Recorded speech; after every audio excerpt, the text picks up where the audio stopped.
Okay, we're back again, and as we said from the last episode, we're now going to move right into Joe's own approach, why he came to his conclusion, what can he add to this whole discussion, because he comes from a Jewish background, an area that most of us are not aware of and do not have the expertise on. He does. So, Joe, thanks for coming back again.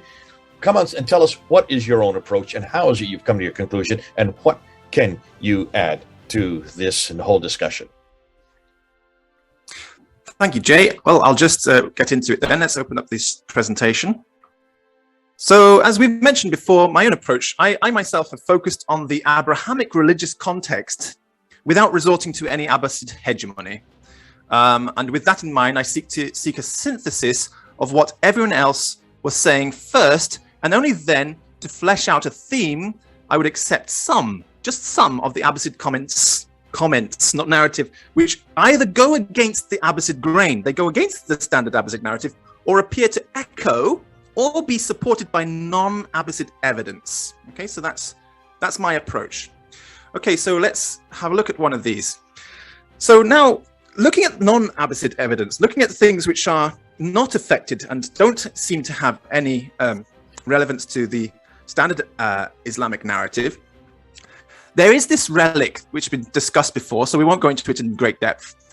There's this relic of the original official story, which was taken to China during the Umayyad times. It's based on this text. This is the summary of information from the Jutang Shu, which was written in the year 945 AD in China, though, with no reference to the standard Islamic narrative, and it's rewriting the documents, the evidence which was written down in the 7th century by court officials. So it's just kind of a revision on that, and the Chinese had no axe to grind. So basically, though, they say, and it could be garbled a little bit, but they say that during the year of the Da year, you've heard this before, so we won't go into too much.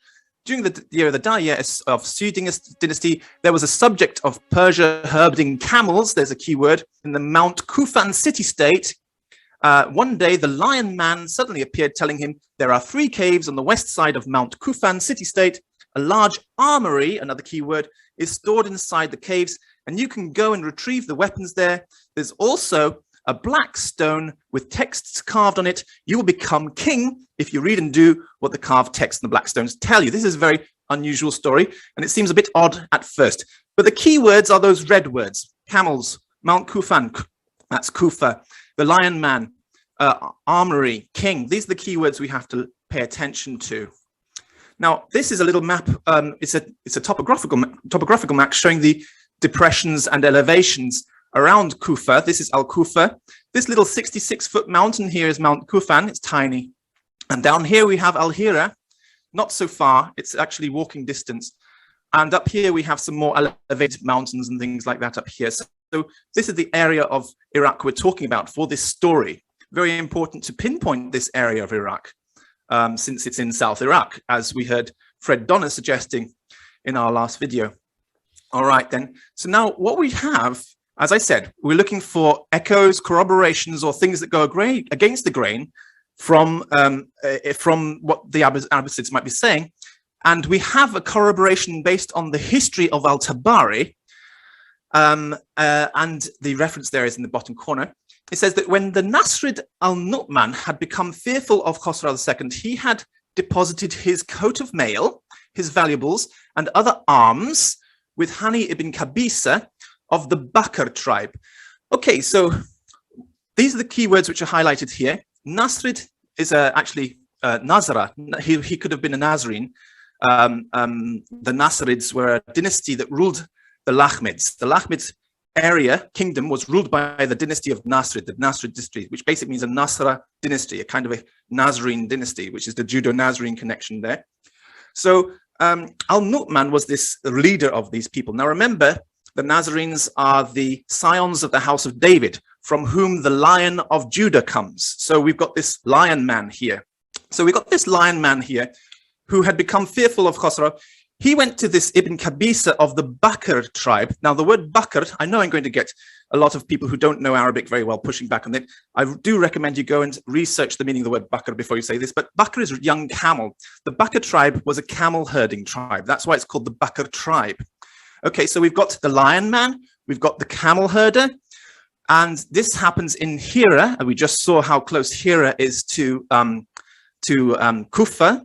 This is very, very close. There's the armory in the story, and there's the leadership instead of the king. So we've got all the key elements there in this story, corroborating something which probably the Muslim community writing this standard Islamic narrative never imagined that there would be a record of the Umayyad official origins in some dusty old book, in some ambassadorial sort of archive, state archives on the other side of the world, which would be rewritten and preserved in a tiny book called the Jutang, in a tiny section of the Jutang Shu hundreds of years later. But despite that, a corroboration. And I'm very interested in this. I think this is fascinating. So we have a corroboration there. This is the true original Umayyad idea of where their state began with. It started with this lion king, if you like, the lion of the tribe of Judah, the Nasra, the Nazarene, Al-Nu'man, and that's your Judo-Nazarenes, which is very important for Odon's theory too. We've got the Bakr tribe, the camel herder in Hira, the armory story there, and so that's a wonderful corroboration. Okay, so we have an echo, and here, by the way, is a picture of those caves up in the Mount Kufan sort of area. Those are the caves which I just showed you. This white elevated area down here in this depression creates a nice sort of setting where you can get these caves, and this is a photograph of the caves in that part of Iraq.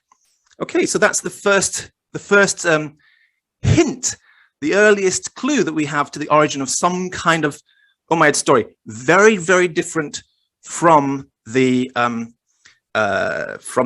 standard Abbasid narrative, because of course this story about the Nasrid king giving him his weapon of his armory to this leader of the Bakr tribe, this is not about the origins of Islam. Tabari is just writing simply about the history of Iraq in this story. This story has got nothing to do with Islam. And yet it is corroborating a story about the origins of the Umayyad state in Iraq from Chinese sources. So what do you think about that? You've come across it before, but it's worth holding in mind. That's all I've got to say on this one. Jutang Shu, it was Mel that really brought this to light, I think, earlier on. He was the one that first came across it. Right? It's been a number of years ago. But listen, this is really what we're looking for. Thanks so much, Joe. You are suspicious of the Abbasid material. You have used, interestingly, Al-Tabari from the Abbasid material, who died in 923, and you're using him to corroborate what the Chinese were saying earlier, which is more historical. They don't have an axe to grind. They don't have any agenda. They are neutral, and because of the fact that they are neutral, we do want to see whether or not even they're the ones we can trust. But here's what you have done. You've gone and you found corroboration from later Abbasid text, in this case, Al-Tabari, to support much of the major ideas, such as the camel, the lion man, the armory, and even the place Hira, which would be Al-Kufa, and you show the Al-Kufa mountains. So thank you. This is good, because this shows then that the Abbasids were looking at a faded image of what did happen, and they had their own agenda, their own narrative. They spun it as they needed to, but at least what we can see is that these events happened not in the Hijaz, way up in this case, just south of what is Baghdad today, and what is Kufa today, used to be called Hira. Thanks so much. Great to have these kind of corroborations. Terrific to have you come on board again. Okay, what are we going to do next? We're just in about 2 sentences. We'll be looking at the Well, I'm going to introduce you to something called Ishmaelite Judaism and the origin of Ishmaelite Judaism. Okay, terrific. Can't wait. This is Jay and Joe, over and out.